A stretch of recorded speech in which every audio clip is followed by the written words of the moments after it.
what it really means to rank #1 on Google. Eric and I have been doing SEO for a long time, so I wanted to share some things that I've experienced over the years from ranking #1. Now, for some keywords, I rank on page 1, some not even on page 1, some at the top of page 1. And everyone knows that you're going to get traffic if you just rank on page 1 or at the top, but there's other benefits that no one really talks about. So one, branding. Over the years, a lot of the people that have met me or emailed me mentioned how they once saw me on Google, and now they're becoming customers for my ad agency, NP Digital, years later. Another big benefit is high ROI. Look, paid ads are great, but the moment you stop paying for them, your traffic declines. And yes, SEO, you're paying an agency or you're doing it in-house and you're hiring some people, but the ROI is much higher than paid ads. And after you stop doing things like SEO, yeah, your traffic may not be as high, it may go down, but you're still getting something from it. The other big one is every time I've looked at press, I don't know about you, Eric, but when I've got covered from like CNBC or CNN or Forbes or BBC, most reporters, almost every single time, haven't found me through a PR agency, even though we've paid quite a few. It's been through reporters doing Google searches, finding me, and then they add us in the press articles. Have you experienced a similar thing with press? Similar, yes, I've seen that in the past. Yeah, and then speaking gigs, uh, ranking all over has allowed us to get tons of speaking gigs. I know Eric has experienced the same thing. For me, when I used to speak way more, I have kids now, so I've slowed it down. I used to generate at least $1 million a year in paid speaking gigs, and they would also pay for travel, like flights, first class, as well as hotels, and it was pretty much pure profit.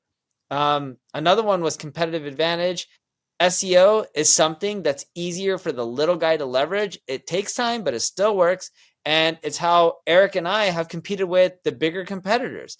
It's how we started to compete with people who are doing billions of dollars a year in profit when we didn't have all that, all the resources that they had. And with my ad agency, NP Digital, we first grew through SEO, and we were ranked 3 years in a row by Adweek as one of the fastest growing large ad agencies. And we're competing against bigger holding companies that have $10 billion in revenue, but we're able to do a lot of this because of SEO. Look, there's a lot of reasons to do SEO, but those were some of the main ones that we ended up seeing from SEO, and it's worked wonders for us. Yeah, I'll add on there. So basically, the other thing that most people aren't considering when we talk to people at my ad agency, Single Grain, it's they haven't considered the fact that when you're able to drive a lot of SEO traffic, that's more emails that you can collect, that's more retargeting that you can do. These are more lookalike audiences that you can make as well. And if you're layering on the identity layering piece where you're de-anonymizing the IP addresses visiting your website, that's also more. If you get more traffic, that means you're going to collect more emails, because if you can enrich 20 to 30% of your emails, that's more money in the bank for you, because you're tying a value to each email as well. And so it's a compounding effect.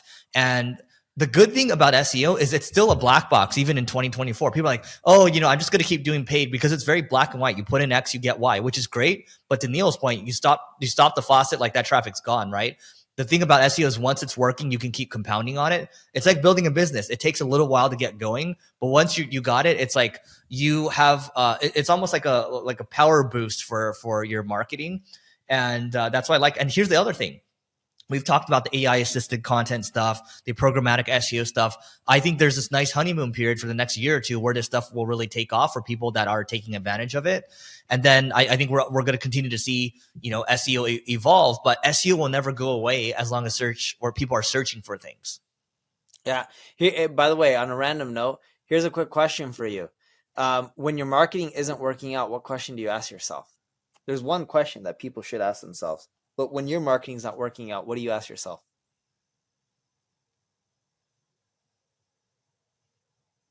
What do I ask myself when my marketing isn't working? I'll give I you mean, the I try answer. to bring it down to first principles.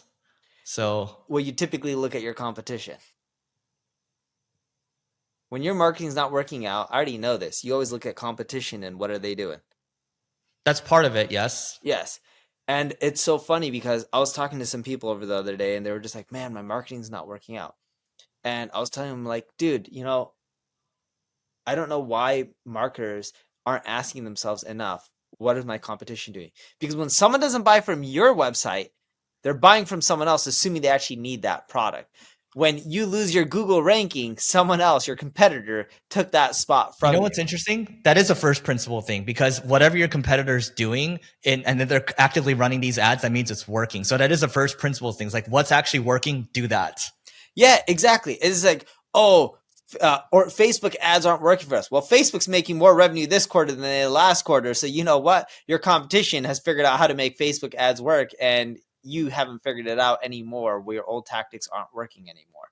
But yeah, it's just like the big thing that I think people mess up with in marketing is like, man, Google screwed me over. I lost my rankings. Well, someone else is taking those rankings. Someone else is taking those buyers. Someone else is taking that social traffic. You got to look at your competition and do competitive analysis. It's underrated in marketing. I don't know why, there's not enough people that talk about it or focus on competitive analysis. There's just so many opportunities with it. When we do these proposal calls with prospects, right? Oftentimes, and I'm sure you guys do this at your agency as well. It's hey, how do you stack up with your competitors from a organic traffic standpoint? The number of keywords you rank for, the number of top 10 keywords, or your domain rating, and then on the paid side, how many ads are your competitors running versus how many are you running? Yep. And like 90+% of the time, they're shocked by it, and it goes to reinforce what you're saying around. Most people just don't look at this stuff. And it goes all the way back. Elon Musk likes to talk about first principles. This is a first principles thing. It's like, okay, it's not working, but where is it working for other people? Why is it working? And how do you do better than that? And you can strip it down all the way to that. You don't need to overcomplicate it with saying, hey, we need to try all the newest tactics and trends and strategies that Neil and Eric are talking about. No, dude, you're spot on. And it's just funny. It's just like, I don't know why people aren't just going back to the basics and looking at stuff and then going from there and figuring out. But we do the same thing that you guys do at our agency, in which when we're doing pitches, we're looking at the competition, showing uh, companies that we're pitching what their competition is doing, what they're doing right that you guys aren't doing. We'll even try to do traffic estimations, conversion estimations, potential revenue, and then break down, hey, back of the napkin math, here's what you're missing out on that your competitors are gobbling up. But on top of that, here's how much potential traffic and sales you can be getting from all these channels. And here's your true potential of, what could happen if all the marketing went well and according to plan. For some companies, we'll do estimations and budgets, aggressive, medium, conservative. And it gives you a lot of ideas, not just on potential, but what you need to change in your own marketing to make it better. You know what's funny? You guys are probably doing this. So when you say like the base case, aggressive, and super aggressive case, it's like, okay, base case is like you might double your traffic. Conservative, aggressive case is like maybe you'll triple it, and a super aggressive is maybe you'll 10x your traffic. But then we break down like, hey, like this is based on like capturing more share, and the math actually works out at the end of the day. So sometimes people just need you to break it out, and they're so in. Like for example, if you're a business owner listening to this right now, you might just be so in your business right now that you need to disconnect. And sometimes it's helpful to have another set of eyes, whether you go talk to like a consultant or another friend that's good at marketing, or go talk to an agency. That is something that will help you kind of take your eyes out of the weeds. What's funny though is with the bigger RFPs, like the larger corporations, you don't even have to do any of the traffic estimations or any of that. They already know their competition is doing better than them in certain areas. More so what they come to you is like, here's our problem. What is your solution and how much is it going to cost? Yeah, it's very direct. It's very direct. But by the way, there's another 8 agencies, and there's going to be 2 rounds, and on the third round, we'll decide who we're going to end up choosing. And by the way, once you submit your proposal, we like you, but we have an issue with your price, and then they just try to beat you down. Yep, that makes sense. That's the game. I have a question for you. Why do they put eggs and milk at the back of the grocery store? I saw you tweet this. I didn't read the rest because the hook didn't get me. Okay, but why? Why do you think so? Wait, why did they put eggs at the back of the grocery store? Eggs and milk. Yeah, couldn't tell you. All right, so check this out. I thought this was a fun marketing lesson for all you guys. All right, so it doesn't make sense because it's one of the worst locations. And most people don't know this, but at least 78% of the shoppers buy milk or eggs. And 48.2% buy bread. But if you look at any grocery store, typically the milk and the eggs aren't next to each other, or you have to walk a little bit. To get you And to buy more stuff. Is that it? yeah, you got it right. And bread is not next to the milk. But here's some interesting stats, right? So if they put them all next to each other, like the eggs, the milk, the bread at the front of the store, people will just buy what they need and then leave. The margins on some of these products also are not the highest. On the flip side, by them putting them throughout the store in random locations, people now have to walk by chips and cookies and all these other random food. A whopping 62% of supermarket sales are from impulse shopping, according to Science Direct. That's why they end up doing it. In essence, they're making you walk around. When they make you walk around and check out all these other products, they end up making more money. But the key marketing lesson that people need to learn from supermarkets are, yes, people may be coming to your store, your website, to buy something. What else can you upsell them and convince them to buy while they're there? What else do you think will pique their interest? You got to add in the upsells and downsells. That is how you make marketing work in today's world. Ads keep going up in cost. Margins are decreasing. The only way to make things work is to get your average order values to increase, your lifetime value of your customers to increase. In other words, you got to get people to spend more and come back more often.